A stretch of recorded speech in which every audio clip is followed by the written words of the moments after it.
Hi guys, this is Shoshana Shear with another unboxing today. It's a bit of a fun one. Since I have a gift store, which you'll find on my online store, creationsfromjerusalem.com, we mostly have handmade gifts, things that we make ourselves. We have a couple of items designs that we print onto products. We've got some journals. We've got quite a number of fun things happening on our online store.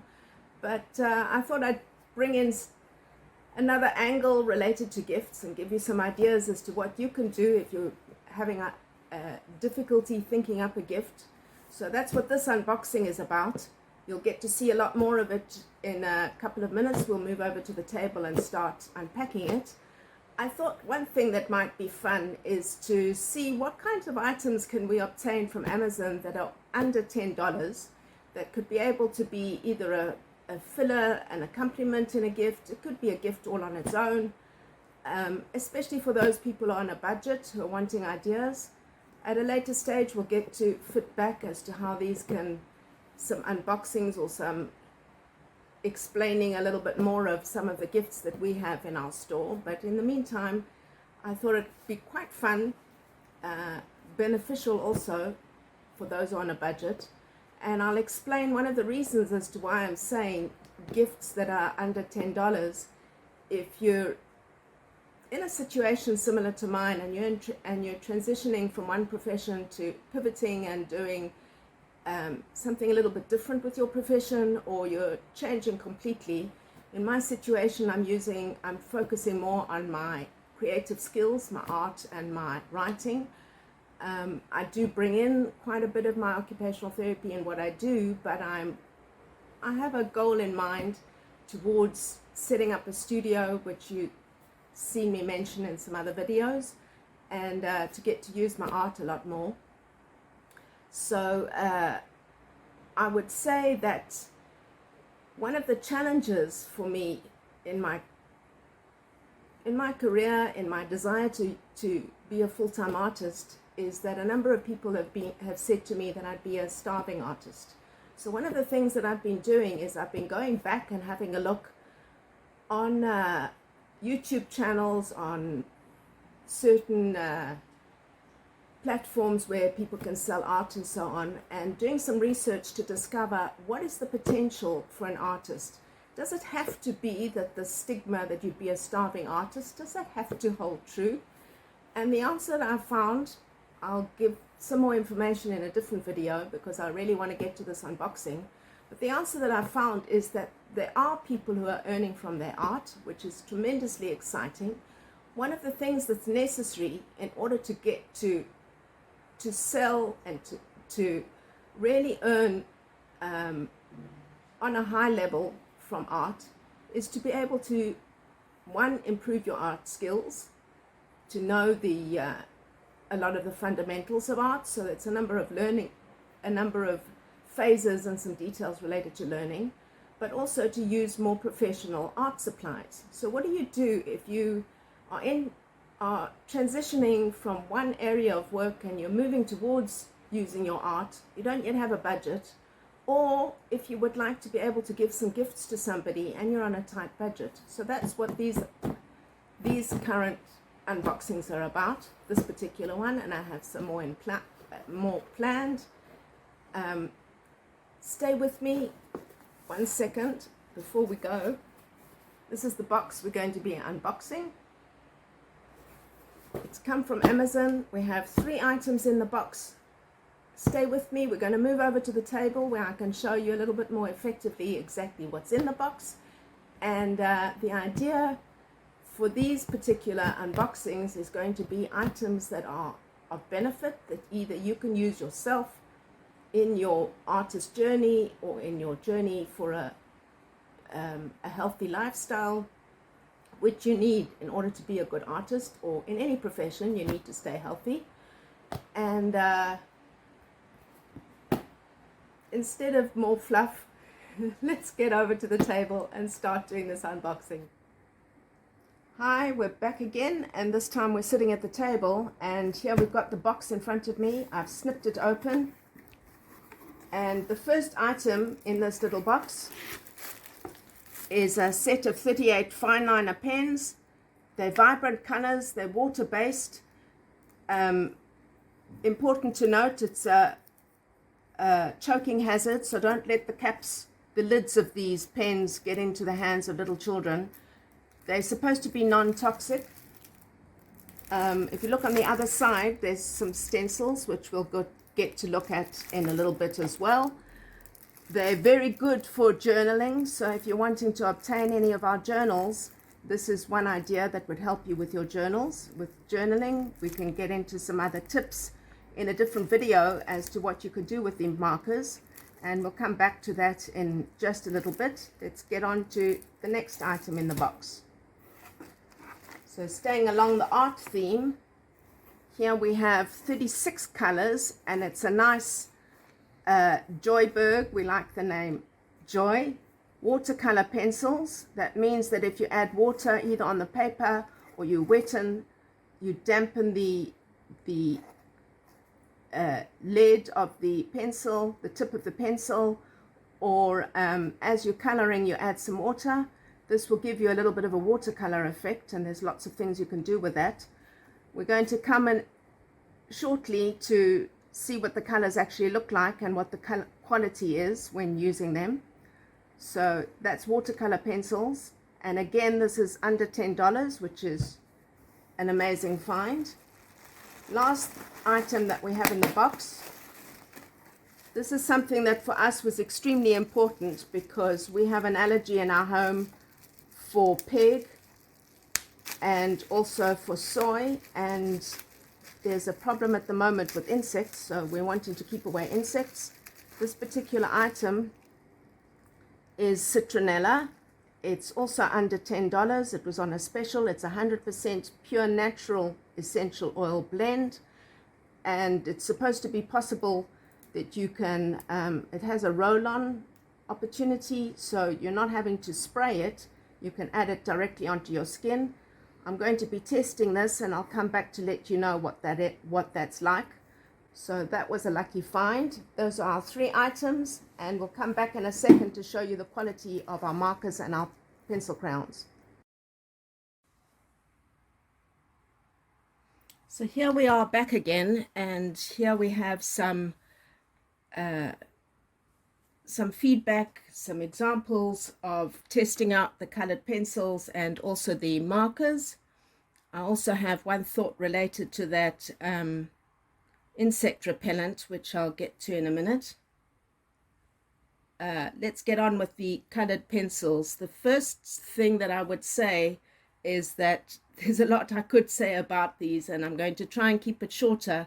If you're interested in knowing more about colored pencils, about when it would be suitable to give a lower cost gift of colored pencils, just as a reminder, this was under $10, so it's a really affordable gift to give. If you want to have more information as to when to give colored pencils or when to give colored markers, I'm happy to do that in another video. For now, I'm just looking at a couple of ideas of what the quality of these are like and what we can do with them. So this particular container I hadn't looked at too much when we started the unboxing. Some information you're going to find on the container. Right on the side here, there's an example of all of the colors. If we rotate it a little bit, you can see that it gives some tips as to how to use these colors. If you're wanting to use with water, you can either wet the brush, you can either wet the paper, or you can wet the pencil itself. If we take off the lid, the first thing I would say is that this lid is a really convenient opportunity if you don't have another container to use, a cup or something else for putting water in, or you're out and about and you want to do a little bit of coloring. This works very nicely to put the water inside. That's what I used. Inside, where's it gone to? Inside, hidden amongst these pencil crayons, is a really fine little paintbrush that you can use for the watercolor effect. when using these colors, I would say they're really on a par with another box that I'd got at a simple stationery store up the road from us, which was just 10 shekels. The difference being that these pencil crayons came in a container in a box of just 12 colors.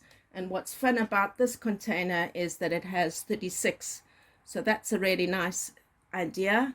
I love the variety of colors, and I'm even interested in getting more opportunity of colors. But in the meantime, 36 is a really good number to be working with. I started off by seeing if I drew some of the swatches here, how the colors would come up. That was where I started. And then I started doing a little bit of drawing on the side to see how using different kinds of colors together, what the contrast would be, how they blend together, what they like together. And I realized that I wanted to do a little bit more and something a little bit more exciting. We'll get to that in a little bit. I also used them to draw within the stencils that come with the markers, and we'll come back to that shortly. So let's put that aside just for now. And here I started doing a little bit of an abstract drawing. Mostly I was just seeing how many of the colors I could use, seeing how the colors work together, what kinds of effects that I could get in various different ways. Over here I started using some of the watercolor techniques. Here I put some water directly onto the paper, and I should have switched off our fan in order to do it, because that section of the paper dried a little bit too quickly to be able to get the watercolor effect. There was a little bit of watercolor down the side here and a little bit over here, but I'm not quite happy with that. I need to work with it a little bit more to see what other effects one can get. Over here I wet the pencils themselves, and it's quite nice to see how you can get some kind of flowers, lavender kind of a idea by putting water onto the pencil themselves. Down on the corner over here, if you can see that, I put water onto the paintbrush and tried to see to what extent I could blend the colors. That too I would like to work with a little bit more. Over here in this corner, I had worked a little bit with the pencils by putting water onto the tip of the pencil itself, the colors. And here you can see I've used a few different I think there are 3 or 4 different kinds of green, and I've used 3 of them here. You can see how they come up differently. I did a little bit of cross hatching on the side here. This particular picture needs a lot more work, but you can see how it's quite nice to get different effects, adding different tones of different colors together. So there's lots of opportunity of what one can do with these pencils. I started to have a look at what one can do with the markers. Firstly, just a reminder, if I showed it in the unboxing, these markers or fine liners come with 2 different, get them the right direction eventually, 2 different stencils. One has letters and some nice shapes that can be used for banners or for headings or for a thought bubble. Lots of different symbols that are possible to use. Down at the bottom here are 4 different shapes to use for bullets if you're doing any bulleted journaling. And that was what I did on this page over here.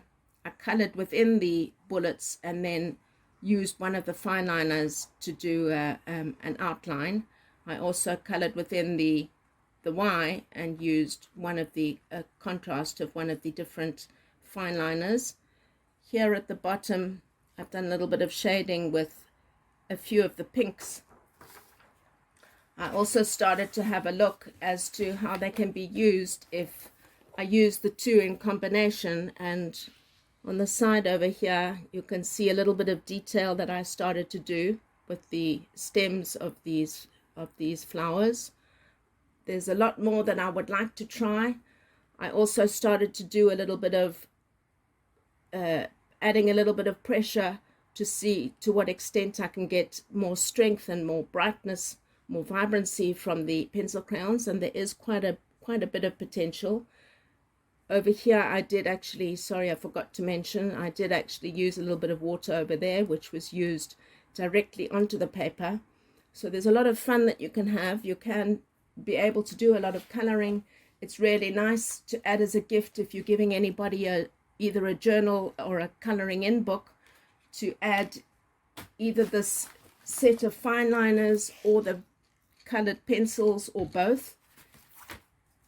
If you'd like to know some ideas as to who it's a good idea to give these journals and markers and fine liners to, I'm happy to do some tips about that in a different video. So let me know in the comments below if that's of interest to you. There's a lot more I would like to play around to see what techniques I can get with using the water. So I'm not going to comment too much about that right now. In terms of the quality of the pencils, I had a little bit of difficulty deciding how to describe these pencils. Certainly you can get some nice soft colors. You by layering or by pressing a little bit harder, you can get some strong colors. I personally prefer to do layering. I don't like pressing too hard because that's not so good on your joints, but it is possible to get some more stronger colors. I was going to do a little bit of work at the top here, just to show you how the pencils, you can see there I'm doing it relatively lightly, but it is possible to get more vibrancy of the color by varying the direction of the pencil, by pressing a little bit harder. Lots of effects possible, lots of potential possible with these colors. Very fun to have 36 colors. And that's my little bit of information that I can share with you from these two products that we'd obtained. Going back to the citronella that we purchased. So far my mother and I have both tried it. The first time I used it, it says on the back, oh, that's really convenient. Here we have one of them. This is the citronella. It says on the bottle to use it on pressure points, for example, on the wrists, behind the ears, a few other on the temples. The first night that I used it, I was very happy that I didn't get any bites. Last night I forgot and I was bitten. But unfortunately, when my mother tried it when she went outside, she had bites as well. So whether we need to apply it in a few more places, or whether we need to find a blend of a few essential oils, we're not yet sure about that. But the citronella is a really nice opportunity to have a natural way to keep away insect bites. And how does that connect with the pencil crayons and the fine liners? Happens to be what we'd ordered in the same box.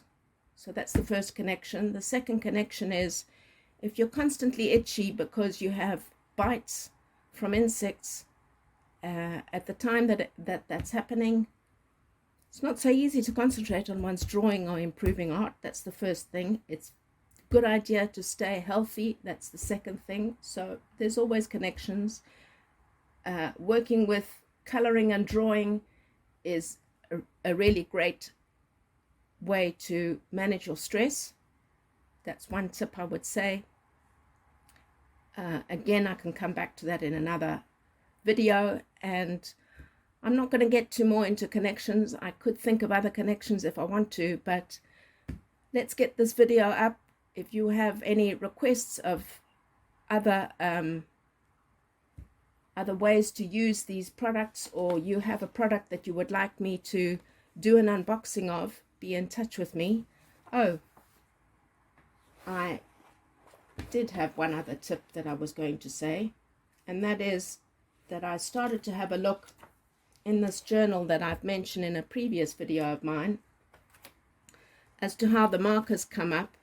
They're really nice to be able to do details around the hearts that I have here.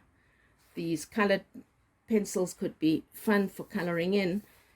The one detail, which is something that I was testing, is that unfortunately, partly because of the thickness of the paper, and you'd have to be careful as to the extent to which you press. If you press too hard, it's going to go right through the page. I was pressing a little bit more lightly, and you can see a little bit of the blue coming through on the other side. So if you're using these markers for journaling, do be careful as to what extent you're going to be pressing, especially in a journal that's one of those that's printed on KDP, because of the type of paper that they're using. If you get a slightly more expensive journal, you might be able to, with a thicker, more quality paper, you might be able to do more journaling without having that that issue happening of the markers going through to the other side. If you're worried about that, put another piece of paper between, that you don't get it going on to the second page, which would prevent you from being able to do your writing with ease. Obviously, if you've got too many marks on a page that you're going to start to do journaling on, that's going to be a little bit irritating. So that's one tip that I would give you. Anything more about these markers and pencils, I'm happy to chat about in another video. And that's Shoshana Shea coming to you from Yerushalayim, Era Kodesh. And I look forward to seeing you in another video. Ciao for now. Have a very blessed day.